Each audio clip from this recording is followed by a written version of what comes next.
Cabin Fever, Part 1, Written in Stone, by Anne-Marie Kjeldberg. Narrated by Lily Ward. Summer, 1968. Sally put on her new white Vanity Fair panties and the equally new turquoise nylon nightgown. The nightgown was light as a spider's web, and it draped flatteringly over her small breasts and narrow hips. The short, flattering sleeves camouflaged her strong shoulders a bit. She looked in the mirror. She was shaped like a ballerina, and there was no denying it. Then a few drops of Elizabeth Arden's blue grass on strategic places.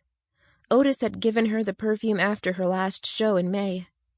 Otis had already gone to bed. He was reading The Story of a Soul by a Catholic nun, Therese de Lisieux. Sally crawled into bed with him with a sigh. They had arrived at the cabin that night, and she was looking forward to the holiday, which promised the start of an entirely new chapter of their life. Otis looked at her and smiled. Then he turned back to his book and continued reading.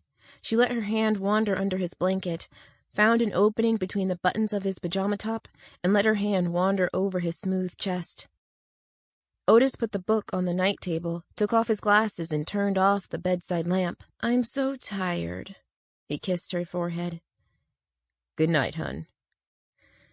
He rolled over to his side so that she could see the silhouette of his back against the bright light behind the white curtain. The next morning, the air was fresh and smelled like wet sand. Large, transparent fish lay eggs on the beach, surrounded by long V-shaped tracks from the tide. Otis had still been asleep when she left the cabin.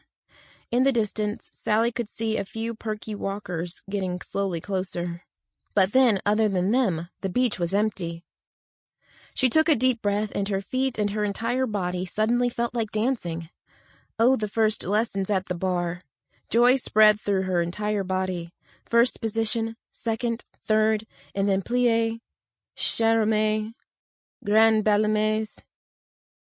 It had been a long time, but even now she could feel the life in every fiber of her body, exactly as she did when she was 6 years old. She could not help getting in the fourth position. It was just for a short while, and without the arms of On, which made her lose her balance, and made her chuckle quietly with laughter.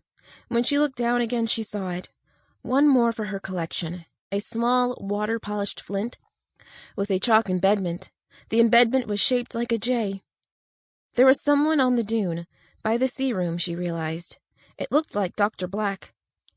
Her doctor, who also happened to be one of their holiday neighbors. She recognized his tall figure and the big, thick hair that neither comb nor grease could get under control.